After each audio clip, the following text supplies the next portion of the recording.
Chers frères et sœurs dans le Seigneur, bonjour.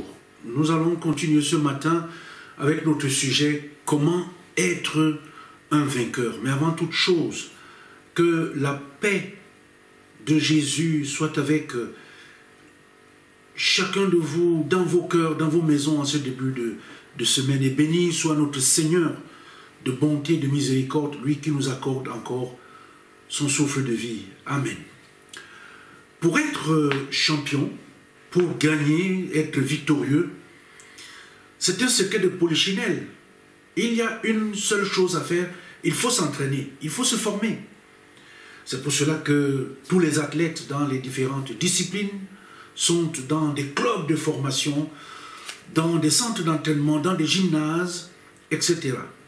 Avec des coachs, ceci en fonction des moyens dont ils disposent. Mais de tous les centres de formation, pour n'importe qui dans ce monde, le plus important, le premier, c'est la famille. Et c'est ce que nous allons voir avec Joseph. Je lis Genèse 37, les versets 1 à 4. Jacob demeura dans le pays de Canaan où avait séjourné son père. Voici la postérité de Jacob. Joseph, âgé de 17 ans, faisait paître le troupeau avec ses frères. Cet enfant était auprès des fils de Bilha et des fils de Zilpa, femme de son père. Et Joseph rapportait à leur père leurs mauvais propos.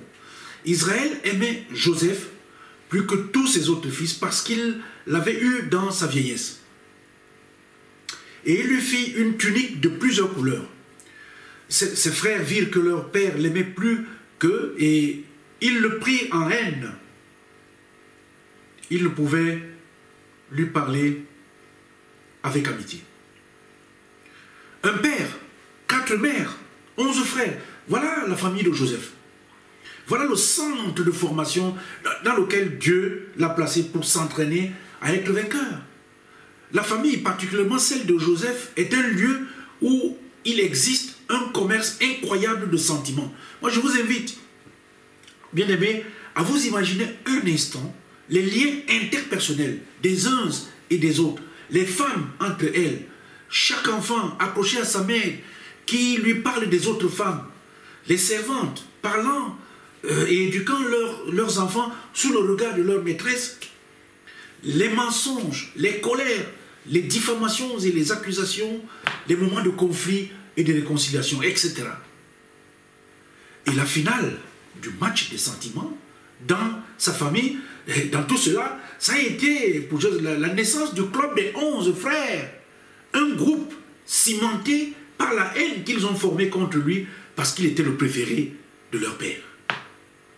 Des frères, ceux-là, que non, c'est une bande de vauriens, des gens prêts à tout, au meurtre, à la dissimulation, à la trahison et à l'outrage à leur propre père. Bien-aimés dans le Seigneur, le commerce des sentiments dans la famille, c'est ça qui prépare le caractère de chaque individu. Dès sa famille, Joseph s'est entraîné, il s'est formé à connaître l'amour, d'un côté d'ailleurs de son père, et de l'autre la haine de ses frères. Son récit sur ces deux rêves et les détails qu'il a donnés ont heurté l'orgueil de ses frères et excité leur envie. Joseph a dû comprendre à partir de ce moment-là qu'il doit apprendre à communiquer.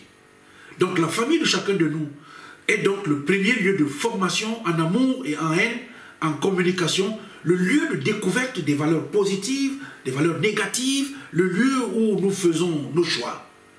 Le choix de Joseph, ça a été le choix de la victoire, on le verra prochainement, a été celui de garder l'amour pour les siens, le choix de ne pas céder à la haine et à la vengeance en retour. Le thème pour cette journée est le suivant. Ta famille, c'est le premier centre de formation où Dieu te prépare pour être vainqueur. Amen. Seigneur notre Dieu, merci pour tes enseignements de ce jour. Nous sommes au cœur de l'histoire de Joseph pour nous lire nous-mêmes à travers lui, voir notre chemin, celui que nous voulons avoir, le chemin de la victoire, en copiant sur le chemin de Joseph. Sois avec nous tout au long de la journée. Au nom de Jésus. Amen.